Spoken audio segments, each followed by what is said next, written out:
The story of my life begins in the year 250 AD, in a modest village near Serdica in the province of Thrace, known today as Sofia, Bulgaria. My birth was unremarkable, the son of common parents, whose names history has forgotten, though my mother, Romula, was Dacian by birth. It is from her that I inherited my indomitable spirit and relentless ambition. My father was a humble farmer, and it was in the fields of our family plot that I learned the value of hard work and discipline. In my youth, life was a constant struggle. Our village, like many others in Thrace, was plagued by poverty and hardship. My education was minimal, limited to the basics of reading and writing, which I learned from a local priest. But what I lacked in formal education, I made up for with a fierce determination and a keen mind, always hungry for knowledge and power. As I grew older, my ambitions took me beyond the confines of our small village. I left my home, bidding farewell to my family, and joined the Roman army. It was a path fraught with danger, but also filled with opportunities for a man of my disposition. The army became my new family, and it was here that I truly began to forge my destiny. In the Legion, I quickly distinguished myself with my martial prowess and unyielding spirit. I rose through the ranks with a speed that surprised many of my superiors. My reputation as a fierce and ruthless warrior spread, and soon I caught the eye of those in power. My early years in the military were spent in the far-flung corners of the empire, from the scorching deserts of Egypt to the rugged frontiers of the Danube.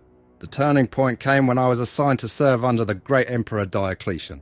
It was under his tutelage that I learned the intricacies of governance and strategy.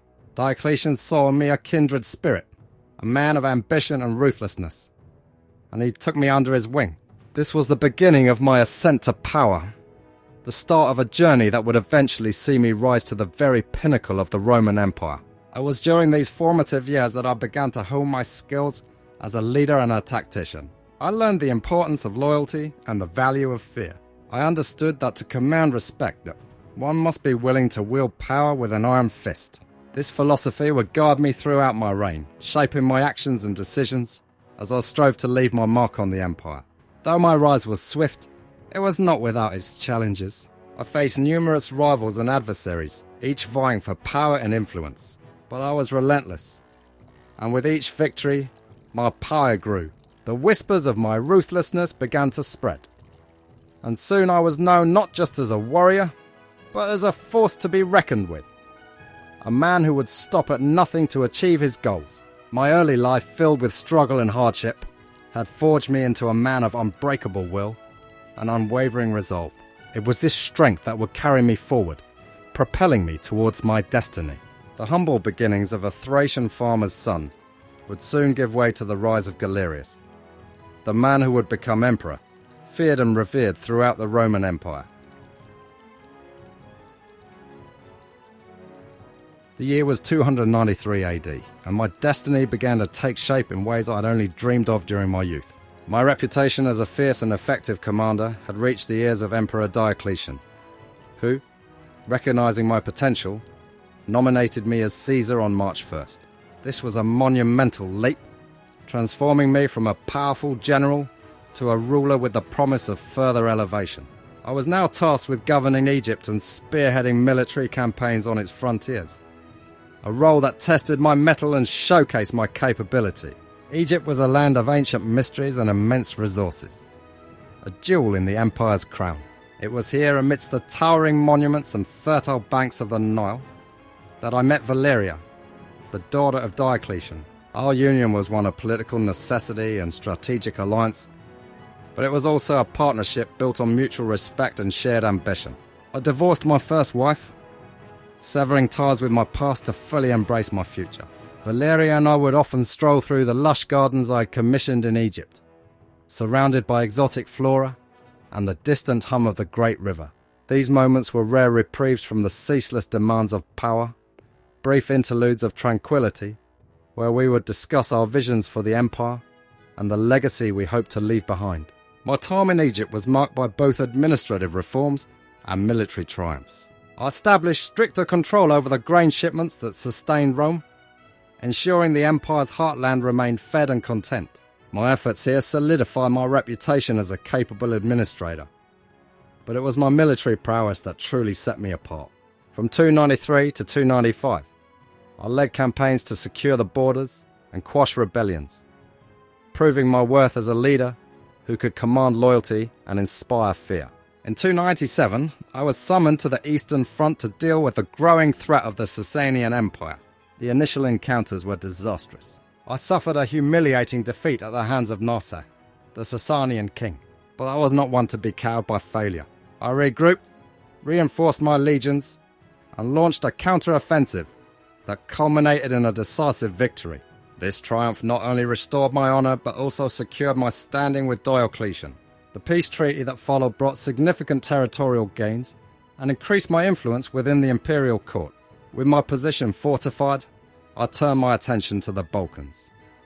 Here, I conducted a series of campaigns to stabilise the region, crushing any opposition with ruthless efficiency.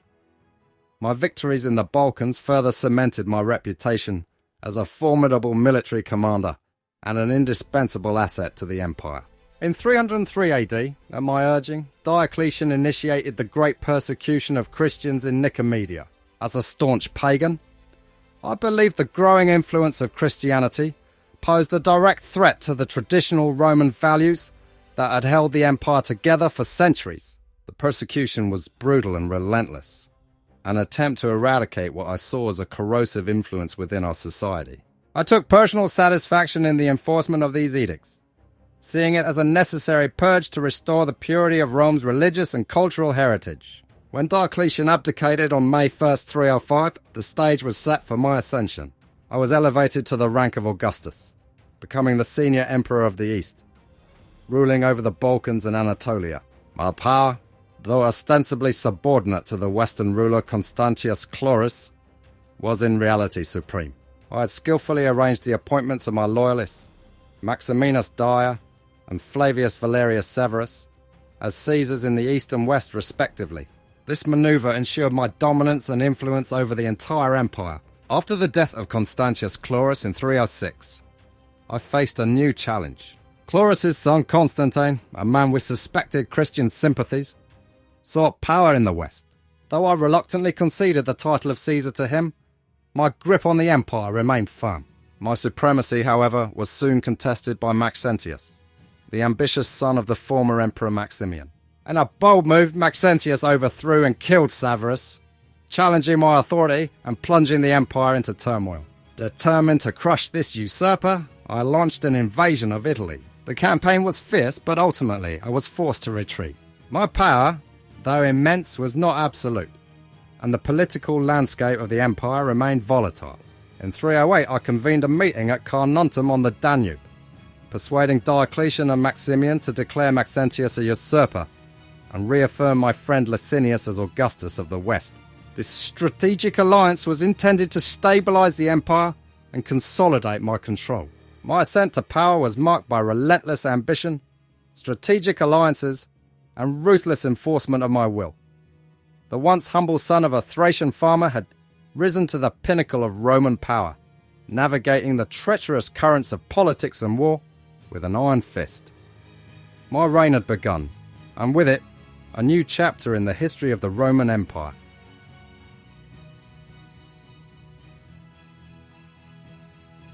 With power secured and my ambitions satiated, I began to rule with an iron fist, the coinage of the realm emblazoned with my image. As the year 305 AD marked the beginning of my reign as Augustus of the East, I stood at the zenith of my power. I ruled over the vast territories of the Balkans and Anatolia, a realm of untamed lands and strategic importance. The grandeur of my position was matched only by the challenges I faced. My enemies were many, both within and outside the empire, and I knew that only through sheer ruthlessness could I maintain my grip on power. My reign began with a focus on fortifying the empire's borders and securing its internal stability. I continued my campaigns in the Balkans, crushing any remaining resistance with brutal efficiency. My legions were relentless, my strategies meticulous. Towns that dared to defy my rule were razed, and their inhabitants either slaughtered or enslaved. It was through fear and force that I maintained order, a lesson I had learned early in my military career. and one that I applied without hesitation. One of the most significant challenges of my reign was dealing with the constant threat of usurpers and rival claimants to the throne. Maximianus, having overthrown and killed Severus, posed a direct threat to my authority. Despite my initial failure to defeat him in Italy, I remained resolute. I summoned Diocletian and Maximian to Carnuntum in 308, where we declared Maxentius a usurper and reaffirmed Licinius as Augustus of the West. This alliance was crucial in maintaining the balance of power within the empire, though it was a fragile peace, always on the brink of collapse. My administrative reforms were as ruthless as my military campaigns. Recognizing the need for a steady flow of revenue to support my endeavours, I imposed a harsh poll tax on the urban population. This decision was met with resentment and unrest, but I crushed any dissent with an iron fist. I believed that the prosperity of the empire depended on the wealth extracted from its subjects, and I spared no effort in ensuring that the coffers of the state were filled.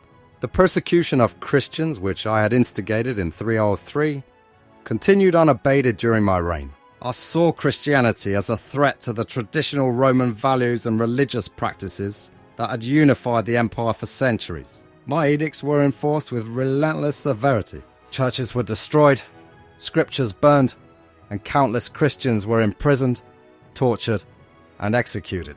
I took personal satisfaction in these acts, viewing them as necessary purges to rid the empire of what I considered a pernicious influence. Valeria, my wife, often attempted to temper my actions, urging me towards more lenient measures. Despite our political union and shared ambitions, her pleas fell on deaf ears. I was a man of war, forged in the crucible of battle, and I believed that only through strength and fear could I achieve my goals. Our marriage, while a powerful alliance, was marked by underlying tensions, especially over my relentless persecution of Christians. I remember one evening in particular, in our private chambers, where Valeria confronted me about the bloodshed. Her eyes, usually so full of determination, were filled with sorrow. "Galerius," she implored, "must there always be so much blood?" My response was as cold as the steel of my sword. "Yes, Valeria," I said, "for only through blood and fear can we secure the future of the empire." The year 310 AD brought with it a new threat, not from the battlefield, but from within my own body. I was struck down by a painful and debilitating illness, one that left me incapacitated and filled with a sense of dread. My physicians were baffled, unable to provide relief or a cure. As my condition worsened, whispers spread that my affliction was a divine retribution for my ruthless persecution of Christians. Though I dismissed such superstitions publicly in the dark hours of the night, as pain racked my body, I could not help but wonder if there was truth to these rumours. In a rare moment of weakness, driven by fear and desperation, I issued an edict on April 30th, 311, granting grudging toleration to Christians. It was an act of self-preservation, an attempt to appease the God I had so vehemently opposed. I hoped that by granting them the freedom to worship, I might find relief from my suffering. But it was too little, too late. My body, ravaged by disease, continued to deteriorate. My reign was one of unrelenting ambition and ruthless enforcement of my will. I had risen from humble beginnings to become one of the most powerful men in the world. But my legacy was stained with blood and cruelty. As I lay in my bed, weakened and tormented by pain, I could feel the end approaching. My mind, once sharp and focused, was clouded with thoughts of regret and fear. I had achieved greatness, but at what cost? The empire I'd fought so hard to secure was teetering on the edge of chaos, and I knew that my death would plunge it further into uncertainty. My nephew, Maximianus Dire, was poised to succeed me, but he lacked the strength and resolve to hold the empire together. My time was drawing to a close, and with it the ruthless reign of Galerius.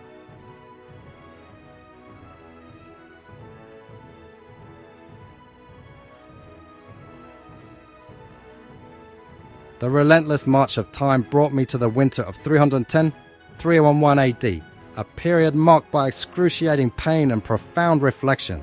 My illness, a divine curse as some whispered, had left me incapacitated and weakened. The once mighty Galerius, Emperor of the East, was now a shadow of his former self. Every breath was a struggle, every movement a torment. The empire I'd fought so fiercely to control seemed distant and beyond my grasp. As I lay bedridden in my palace in Serdica, the cold winter winds howling outside, I was tormented not just by my physical agony, but also by the relentless assault of memories and regrets. The once bustling court was now quiet. The halls that echoed with the sounds of power and command were filled with an oppressive silence. Valeria, my wife, visited often, her presence a mix of comfort and sorrow. She remained dutiful and caring, even as our union, built on political expediency and shared ambition, was strained by my actions and her pleas for mercy. In those final days, I found myself reflecting on my reign and the choices that had brought me to this point. My mind wandered back to the countless battles I had fought, the enemies I had crushed and the blood I had spilled. The image of burning Christian churches and the cries of the persecuted haunted my nights. In the depths of my suffering, I wondered if perhaps the Christian God had indeed cast his curse upon me. The thought gnawed at me, undermining the steadfast resolve that had defined my life. It was during one of these agonizing nights that I made a decision that would define my final act as emperor. Driven by a mix of fear, desperation, and perhaps a flicker of genuine remorse, I issued an edict on April 30th, 311 AD, granting toleration to Christians. This edict, written with a trembling hand, allowed Christians to practice their faith openly without fear of persecution. It was a concession born out of necessity, a hope that in appeasing their God, I might find some relief from my torment. The reaction to my edict was mixed. Some saw it as a sign of weakness, a betrayal of the very principles I had fought to uphold. Others, especially the Christians, viewed it as a long overdue act of justice. Valeria, ever the diplomat, tried to use this opportunity to mend the fractured empire, reaching out to Christian leaders and seeking reconciliation. My nephew, Maximianus Dyer, who stood poised to inherit my power, was less than pleased. He saw my edict as a dangerous precedent, a sign of faltering resolve. I could see the ambition in his eyes, the same burning desire for power that had driven me. Yet I knew that he lacked the ruthlessness and strategic mind needed to hold the empire together. My death would plunge the empire into further chaos, a reality that gnawed at my thoughts as my body continued to fail. As the days turned into weeks, my condition worsened. The pain was unrelenting, a constant reminder of my mortality. My body, once strong and commanding, was now frail and broken. I could feel the life draining from me, each moment bringing me closer to the inevitable end.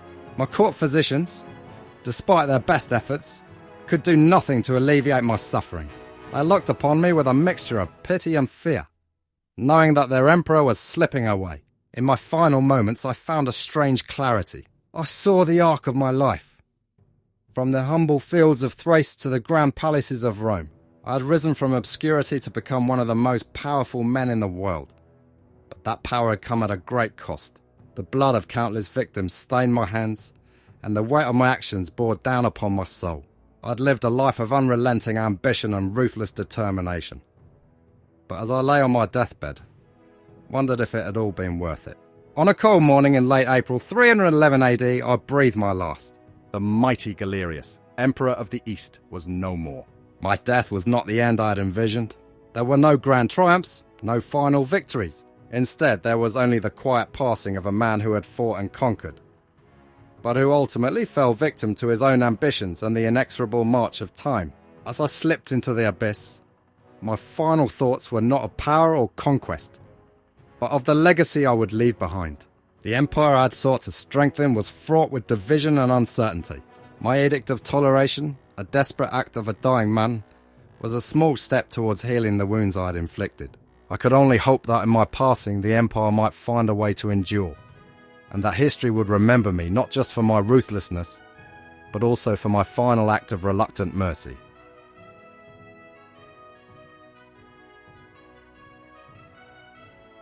As I look back from the abyss, my soul restless in the void, I grapple with the complexities of my own legacy. I, Galerius, once Emperor of the East, left a mark on the Roman Empire that will be debated for centuries to come. My reign was defined by ruthless ambition, fierce military campaigns, and a relentless persecution of Christians. But my final act of reluctant tolerance has reshaped the world in ways I could scarcely have imagined. In the immediate aftermath of my death in 311 AD, the empire was left in a precarious state. My nephew, Maximianus ascended to power in the east, but he lacked the strength and strategic acumen to maintain the stability I had imposed. The Western Empire, under the control of my ally Licinius, also faced its own challenges.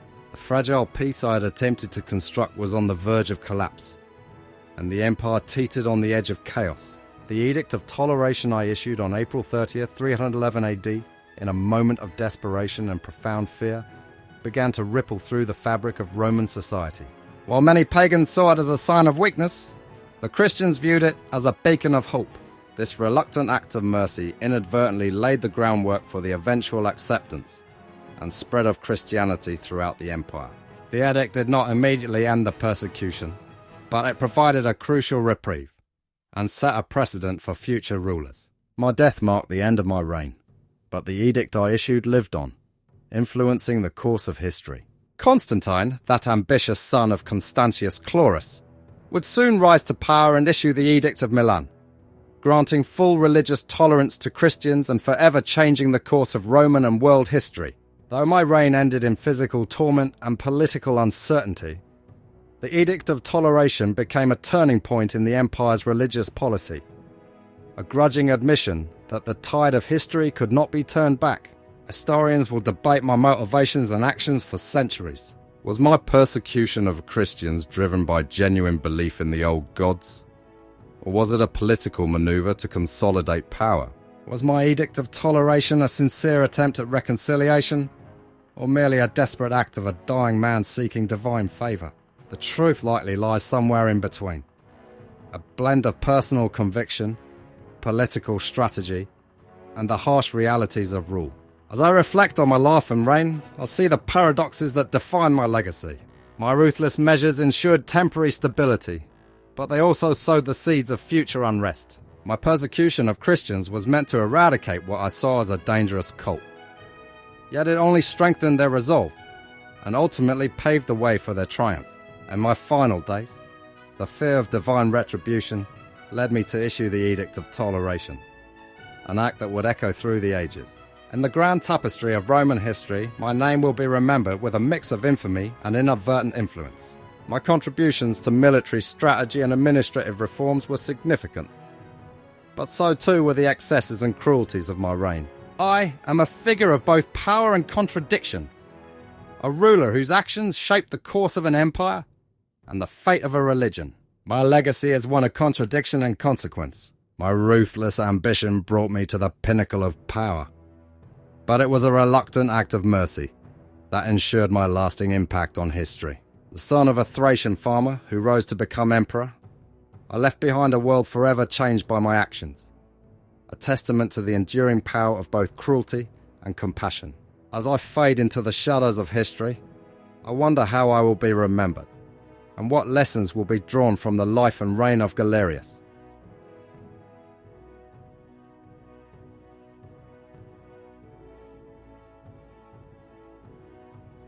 Thank you for watching. Our channel, known as the Renaissance Spirit, is dedicated to the pursuits of a just, equitable, and humanitarian world. Video topics encompass areas including history, politics, religion, personal development, society, culture, social and environmental justice, and other topics of liberal arts and sciences, including ancient Rome and the Roman Empire, which is a great comparison and contrast of the modern world. Topics perfect for the true modern polymath. The Renaissance ushered in a golden age in the pursuit of knowledge. Knowledge both lost to time and yet to be discovered. It gave birth to the Enlightenment and the Age of Reason.